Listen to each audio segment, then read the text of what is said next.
Hi, I'm Christine with Kimbap TV, and this week I'll share a special story with you from Washington, D.C. This is the first of a two-part series that I'm creating so that you understand what life as a journalist really looks like. I want to introduce you to one of my closest friends who currently works at one of the top newspapers in our country. She shares with us lessons she's learned during her journey as a storyteller. Journalism is such a demanding job. It's 24/7.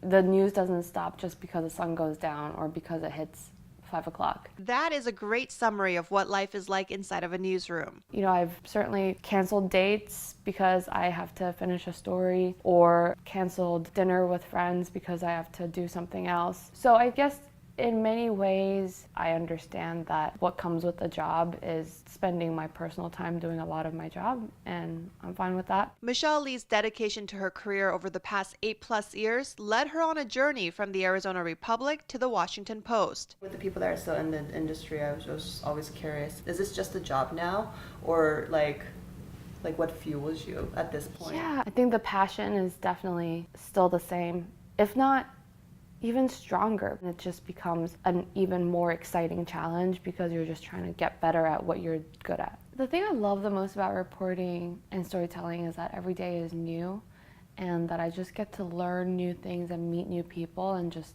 tell whatever it is that I learn. Michelle says her current position covering money and politics is exactly where she wants to be. I really have my dream job now. It's a real passion area that I'm working in now. I'm doing government accountability stuff.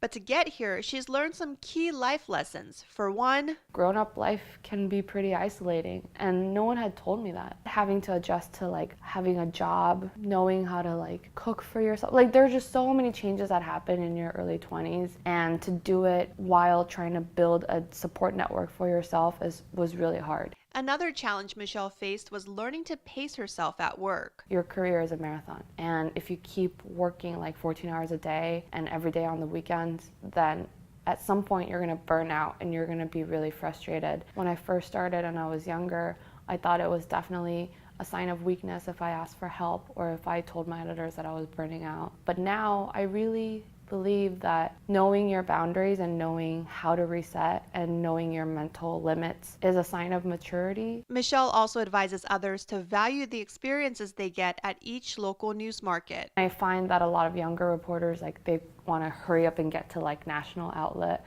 and think that that's the way to success. But I tell them it's actually really helpful for your career to work in different parts of the country. Because I worked in Arizona for so long, I got paid at Arizona salary levels, and I have a lot of Arizona contacts, but I don't have Texas contacts or California contacts. And finally, Michelle emphasizes the importance of staying grounded.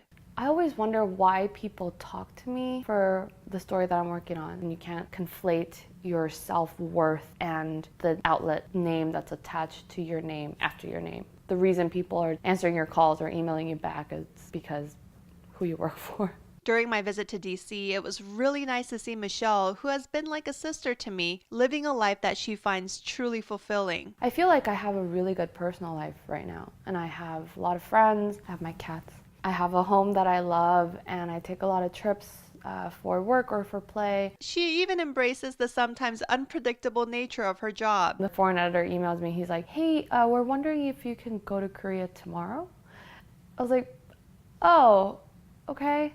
I can do that. I'm in New York, so I just need to get back to DC, pack, book my ticket, prepare. How long am I going for? And they're like, maybe up to 2 weeks. I was like, all right, that's fine, I'll do it. And while Michelle plans to continue growing as a reporter for now, she also hopes that one day an opportunity can open up for her to try different roles within a newsroom. I have been thinking that I want to be an editor someday and a manager and help run news coverage, and I want to rise to a leadership position where I could shape the coverage of news. She's already getting some good experience as president-elect of the Asian American Journalists Association. I want to say thank you to the Washington Post for their continued support, when I told them that I would like to run for this position.